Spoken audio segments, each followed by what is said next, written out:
Good morning kapatid! 7:41 na po. Hindi lang po makukulay ang kasuotan. Kita nyo naman sa pagrampa pa lang nila. Ang kwento po ng kanilang buhay, makulay din. Hatid po namin sa inyo ng mga kasama natin ngayong umaga sa Hayop Ka. Kuya Eton Bonifacio Concepcion at ang kanyang fashionista dogs na sina Lisel na Aspin, Lady Jackie na Jack Russell Terrier, Baby Shamsi na Toy Poodle at si Joko Jr. Ito po, nakarga-karga ko ngayong umaga. Kuya Eton, good morning kapatid! Good morning kapatid.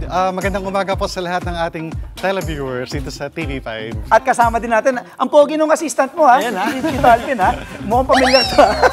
Okay, pinakilala natin, ilang taon po sila? Yung hawak niyo po ay si Baby Shamsi. Sa Andre, balad dala ko yung yung past, present, and future ng Dog Fashion Show. Okay. I have with me si Miracle for Baby Lisel.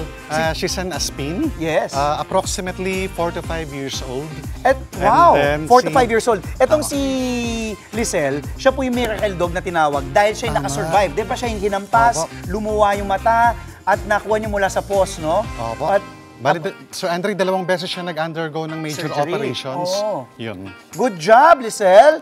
Oo, kahit bulag, tingin mo, ang saya-saya niya. At ginising natin ngayong umaga, ang ganda ng kanyang suot. Ang iyong karga-karga naman? I have with me naman dito yung first winner ng Pet Universe. Wow! She's 13 years old na, si Baby Shamsi. Oh, bo, para ka palang Catriona Gray, ha? Few words back, ha? Sir Andre, actually, she won in 2018. Wow, kasabay! Oo, kasabay nung year Pet ni- Universe ka pala, baby, ha? And then, Ito po. Yun, yung dala-dala mo, Si Joko siya yung Jr. future, si Joko Jr. And kanina yung may karwahe, si Lady Jackie. Ilan taon na to si Joko? Si Joko ay turning 5 Turning 5. months. At si Lady Si Jackie? Lady Jackie, she turned 6 nung last August. Mukhang na-in-love na kay Tito Alvin si Lady Jackie, eh. Okay. Ano po yung naisip nyo? At sumali po kayo sa mga gantong mga shows, Pet Universe, fashion shows, at talagang bihisan sila. We joined dog fashion competitions not only to showcase yung beautiful creations ng local designers natin, but also to promote dalawang advocacies, yung hashtag Choose Compassion and hashtag Be the Voice of the Voiceless. And then yung modesty aside, madalas nananalo. Oo naman, Tapos oo. grand winner. And then yung napapanalunan namin, we donate to animal shelters. Wow! Like PAWS and Yes. Psychasp. Speaking of pause, ano po yung naging motivasyon nyo? Motivation na nag-rescue po kayo. Ito pong si Lisel po kasi, nakwento nyo nga, underwent 2 surgeries, major surgeries. Hindi na po siya makakita. May nahanap daw na parang bakal ba sa mata niya?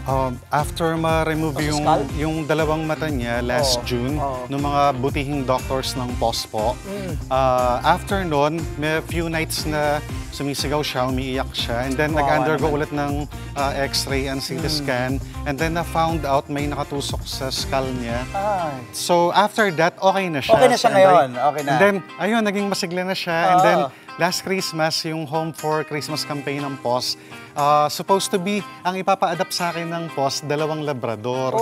Galing sa ni-raid na Pogo sa Region 3. Pero, nung nakita ko si Lisel, alam ko, I was aware na hindi masyadong makaka-interest yung tao na knowing na bulag yung aamponin nila. So sabi ko, mas pinili ng puso ko si Lisel. My soul and my heart dictated that time na it should be Lisel. And talagang ano kayo, masaya-masaya siya dahil may mga kapatid siya, di ba? Masayang pamilya na ngayon. At talagang pagmamahal, di ba? Yun naman ang kailangan talaga ng ating mga pets eh. Paano nyo po nagagamit naman, Kuya Eton, yung pagsali, yung pagiging aktibo nyo sa pagsali nga sa mga kompetisyon, pagtulong din po, at pagdalo sa mga events, para itaguyod yung welfare ng ating mga rescued aspins, stray animals, gaya nga din ni Lisel. May time na aside sa dog fashion competition itself, nagbibigay din ng inspirational talk. Minsan, like yung naka-flash sa monitor ngayon, ayan, minsan na-invite kami ng mga organizers to give inspirational talk. Kasi not only si Lisel, I have other few rescue dogs then like sina Kelly po, yung known zombie dog na nirescue ko nung pandemic. Sobrang butot-balat na lang po siya, tapos puro malalang mange. Pero ayun, na-turn pa siya sa magandang dog. Naging binibining aspin pa siya sa Andre noong 2022. Wow! Ayan na si Lisel po, na-rescue po ni Kuya Iton. Tapos, after that, back-to-back, si Blackie naman, si my own Hachiko, iniwan siya nung owner niya na nakakotse dyan sa plaza ng Mandaluyong. And then, nandun siya, nagstay siya for days, weeks, months. Until... Loyalty talaga ng aso, no? Sana po madalan nyo yung mga iba nyo pang mga alaga dito. Kung pwede lang lahat.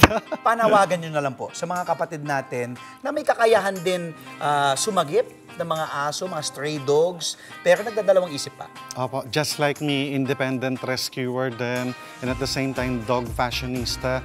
Ang challenge lang sa amin mga independent rescuer, we don't have our own vehicle. Minsan yung resources, limited lang din. Pero sa abot ng makakaya nyo, let's say may natagpuan kayo na needy animals like stray cats and dogs sa community nyo, siguro wag na magdalawang isip. Tulungan natin sila. Be the voice of the voiceless and choose compassion talaga. Kasi sabi nga nila, when we rescue animals, we also rescue ourselves. Yes. We rescue our souls too. Yes. So, sobrang ganda sa pakiramdam, Sir Andre, na Oo naman. makapag-alaga tayo not only itong mga normal na dogs and cats, but also you may try pag-a-adapt at kapag-rescue ng mga needy animals. Maraming salamat, Kuya Iton. Saan po kayo pwede ma-follow pala kung yung mga social media accounts niyo po? Sa Andre, medyo doon din ako active sa Facebook ko. Just search Iton Bonifacio Concepcion po. Yun. Maraming salamat, Kuya Iton, ha.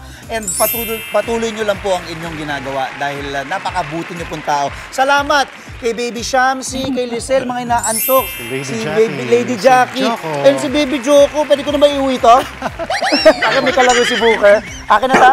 Sa Andre, thanks so much sa lahat po. Sa inyo lahat. Thank you, thank you.